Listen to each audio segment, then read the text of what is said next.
সাবধান, স্ত্রীকে কখনো এই কথাটাও বলবেন না। যদি বলেন তাহলে আপনাদের সংসার শেষ হয়ে যাবে, নষ্ট হয়ে যাবে, ভাঙচুর হয়ে যাবে আপনাদের সংসার।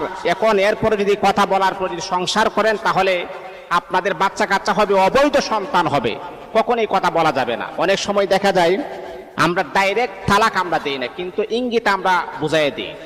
অনেক সময় স্বামীরা কখনোই কথা বলবেন না, বের হয়ে যাও তুমি আমার ঘর থেকে, বের হয়ে যাও। তারপর আবার আমরা অনেকেই বলি যে তোমার সাথে আর সংসার করবো না, বের হয়ে যাও। দেখেন, এটাকে বলা হয় তালাকে কেনাই, ইঙ্গিতে তালাক। এই যদি আপনি এই কথাও বলেন তাহলে শরীয়ত অনুমোদন দিয়েছে যে আপনাদের তালাক হয়ে গেছে। আমরা তো অনেকে মনে করি যে না, স্ত্রীকে 1 তালাক 2 তালাক 3 তালাক বলতে হবে। না, এটা অসম্ভব, অসম্ভব।